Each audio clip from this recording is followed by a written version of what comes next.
Amigos telespectadores da Rede Vida de Televisão e do programa Páginas Difíceis da Bíblia.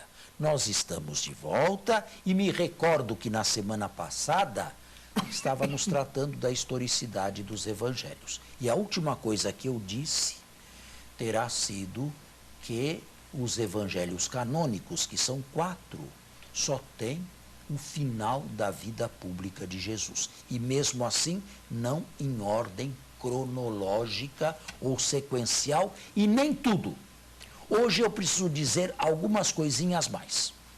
Estes evangelhos foram escritos não antes de 40 anos após a morte de Jesus. O evangelho mais antigo, Marcos, foi escrito por volta de 69 ou 70. Se Jesus morreu no ano 30, quantos anos antes? Ou quantos anos depois? 40 anos. Se formos para Lucas e Mateus, nós temos que ir para os anos 85. A maioria já devia ter morrido. E se formos para João, virada do século, 90 ou 100 da nossa era. Já não Portanto, tinha mais ninguém. são textos de período subapostólico. Do período apostólico de 30 a 70, nós só temos as cartas autênticas de Paulo, os primeiros escritos cristãos. Não é? Do período subapostólico de 70 a 100, nós temos praticamente todo o Novo Testamento com os evangelhos. O que significa que o evangelho mais antigo está separado de Jesus por 40 anos. E tem um outro fenômeno também. Jesus não falou grego. Nenhum evangelho foi escrito em aramaico. Todos os evangelhos foram escritos em grego. E, a meu ver, provavelmente fora da Palestina. Fora da língua que Jesus falava e fora da pátria em que Jesus viveu. Bom, por que os evangelhos demoraram tanto para ser escritos? Olha, muitos fenômenos aqui concorrem. Em primeiro lugar, Jesus nunca escreveu nada. Jesus nunca deixou nada escrito. A época de Jesus não era uma época que primava pela escrita. Pelo contrário, se primava pela oralidade. Em terceiro lugar, os cristãos eram gente simples. E o cristianismo dos primeiros decênios era um fenômeno bastante restrito. Bastava o tete-a-tete, bastava o encontro pessoal, bastava a transmissão oral. As testemunhas oculares estavam ali. Não havia necessidade de se entregar a obras literárias. Não sentiram esta necessidade. E existe uma outra motivação. Era a gente que esperava a segunda volta de Jesus, a segunda vinda de Jesus, o fim do mundo, a parousia, para muito em breve. Nesse ambiente, se imagina que se fosse escrever? Não. O cristianismo ia muito bem de boca em boca. As pequenas comunidades se montavam, cresciam, havia as testemunhas oculares que estavam ali, que dominavam tudo, e assim vivemos durante 40 anos. Por que os evangelhos surgiram? Bem, começaram as comunidades a se multiplicar. As distâncias entre as comunidades já eram muito longas, muito desafiadoras. Havia comunidade na Grécia, havia comunidade em Roma, havia comunidade na atual Turquia, Ásia Menor, havia comunidade na Palestina. As distâncias eram muito longas. E a comunicação era uma comunicação muito precária. Em terceiro lugar, houve, sim, depois de um meio século, o perigo de a oralidade adulterar alguma coisa, alguma palavra ou algum ensinamento. Então, era preciso colocar por escrito. Esses escritos circulavam nas comunidades e, de certa maneira, supriam as distâncias que havia entre uma comunidade e outra comunidade, sem que se perdesse a genuinidade da fé. Então, uns 50 anos depois, com o multiplicar-se das comunidades, com as distâncias entre elas, com o desaparecimento das testemunhas oculares, com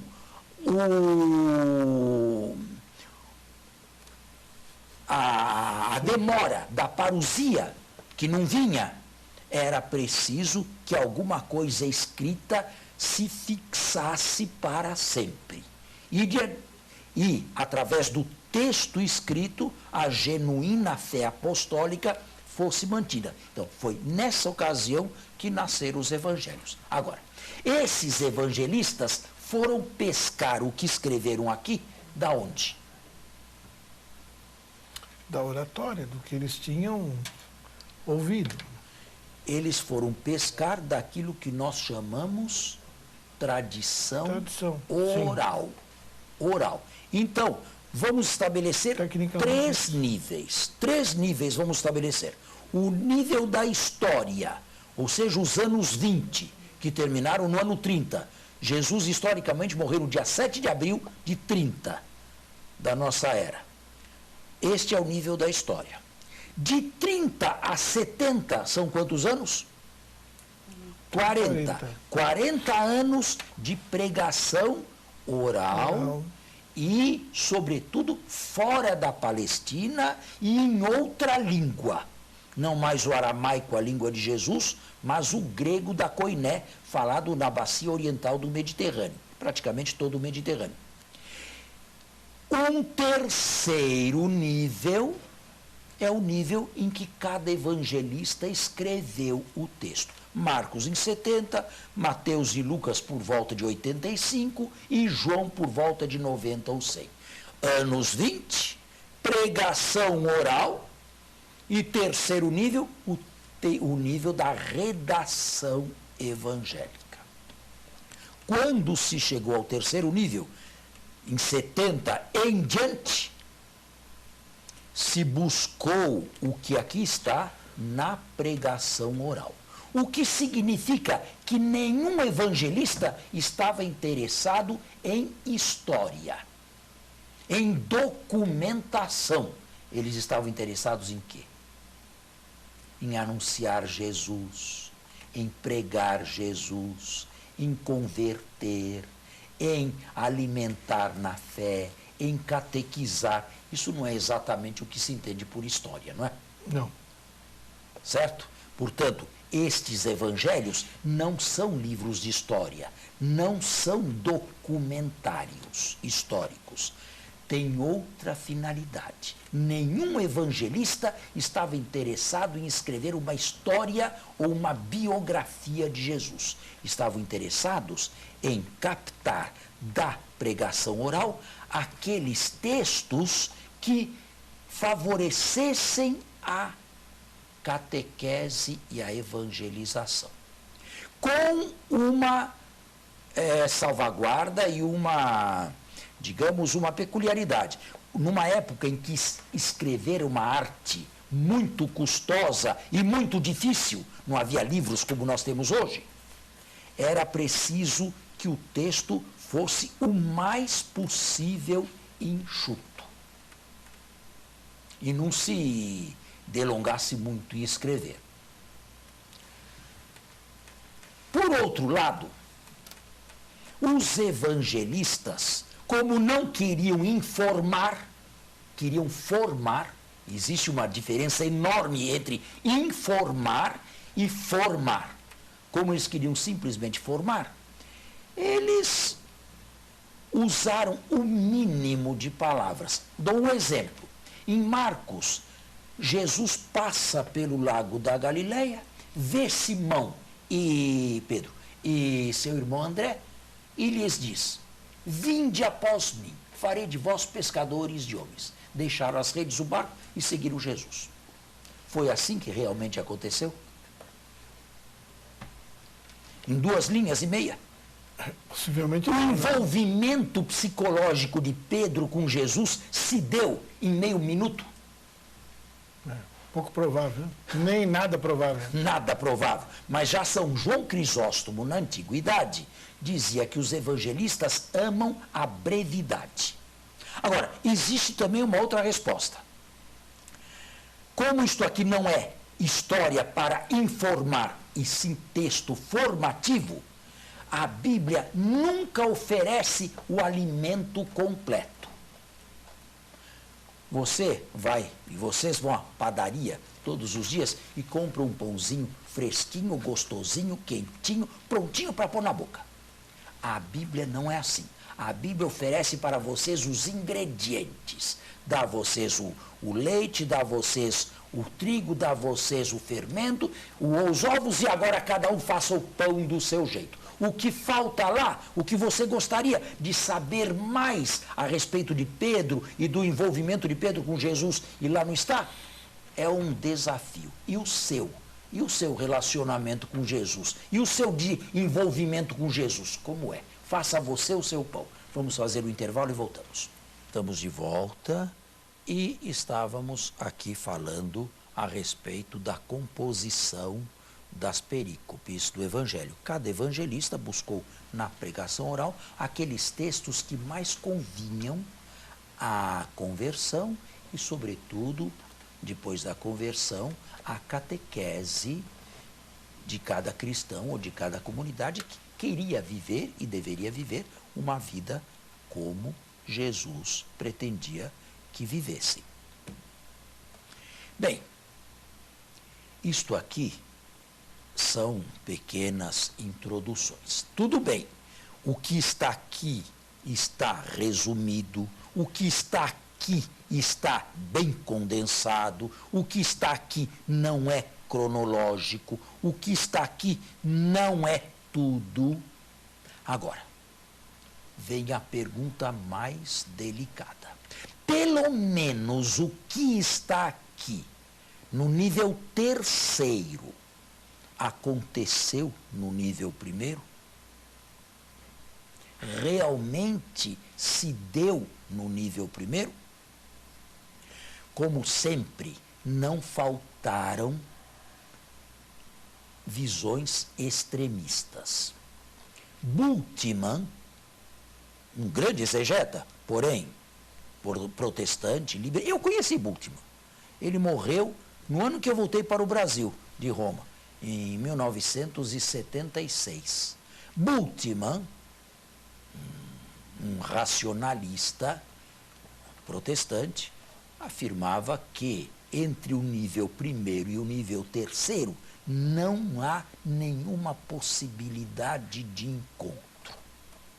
Ou seja, no nível 3º, que é o nível do texto, não existe mais história.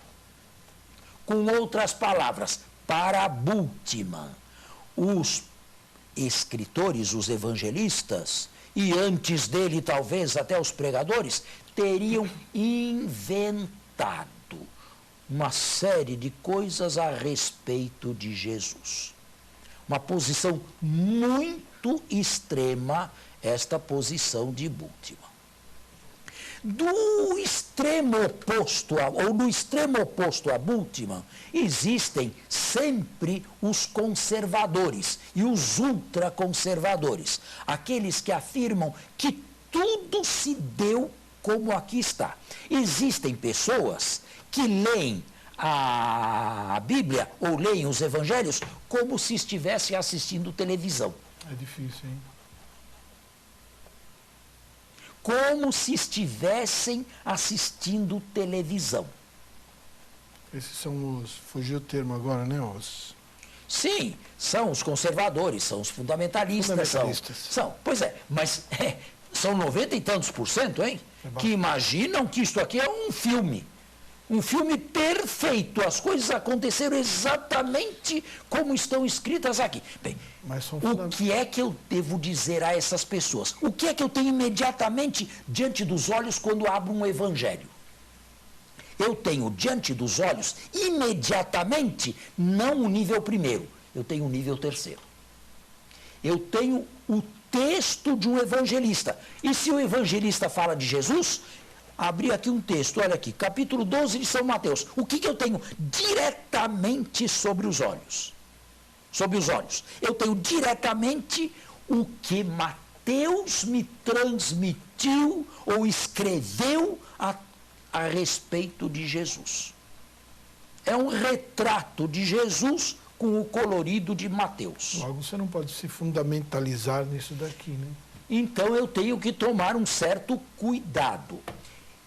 Houve, entre o nível primeiro e o nível terceiro, entre o nível dos fatos, da história, e o nível da redação dos evangelhos, houve progresso.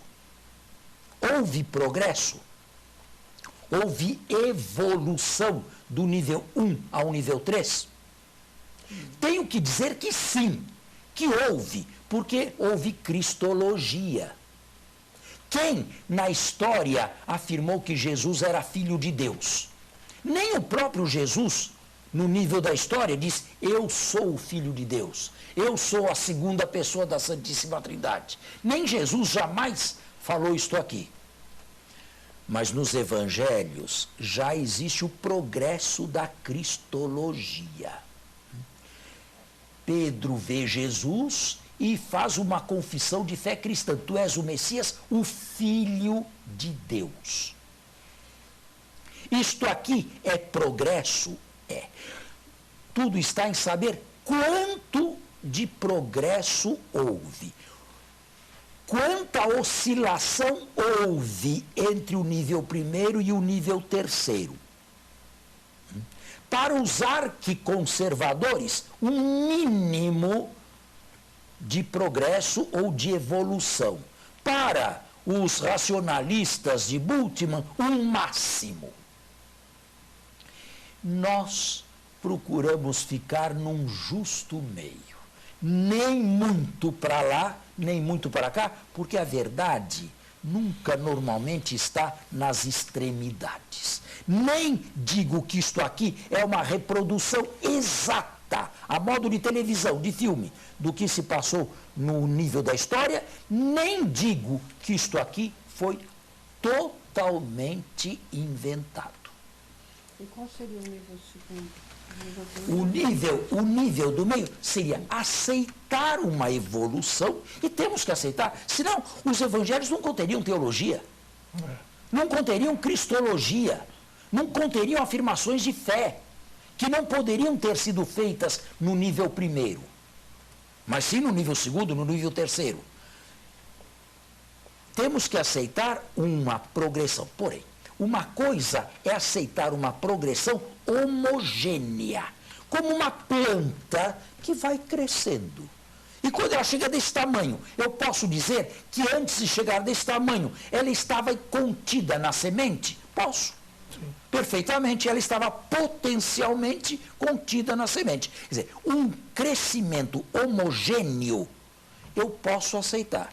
O que eu não devo aceitar seria um crescimento heterogêneo e, sobretudo, dialético. Ou seja, uma fase posterior rompe com a fase anterior. E assim se vai, através de rupturas até o texto final. É claro que, evidente, aí se daria uma contradição absoluta e nós não teríamos nada mais a tocar o nível primeiro.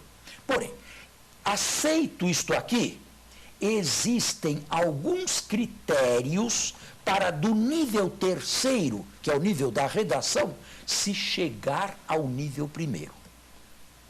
Nós temos critérios científicos para isto. Normalmente nós não vemos o nível primeiro, nós vemos diretamente o nível terceiro. Agora, existem uns 5 famosos critérios que foram sendo descobertos pelos exegetas, sobretudo na segunda metade do século passado. na segunda metade do século XX. O primeiro desses critérios é a múltipla atestação. Um texto tem tanto mais probabilidade de ter acontecido, quanto mais atestado ele for. Quais são as fontes independentes? Mateus e Lucas não são fontes independentes, porque ambos dependem de Marcos. Mas nós temos Marcos, uma fonte, a fonte que não chegou a nós, de ditos Jesus, uma fonte independente de Marcos, o Evangelho de João, que não depende de Marcos, e Paulo também. Pelo menos 4 fontes independentes. O que está nas 4 fontes independentes, por exemplo, a instituição da Eucaristia, temos uma certeza histórica. Não é o único critério, mas é o critério mais importante, é o critério chamado da múltipla atestação. Pelo contrário, um episódio que só um evangelista ou só uma fonte narra, já fica mais difícil. Por exemplo, as bodas de Caná, só narradas no 4º evangelho. Faltam mais 4 critérios para se tentar chegar do nível 3º ao nível 1º. Mas o nosso tempo está esgotado, fica para a semana que vem. Tá bem? Muito obrigado. Bom final de semana a todos e até a próxima sexta-feira, se Deus quiser. Até a próxima sexta, bom domingo.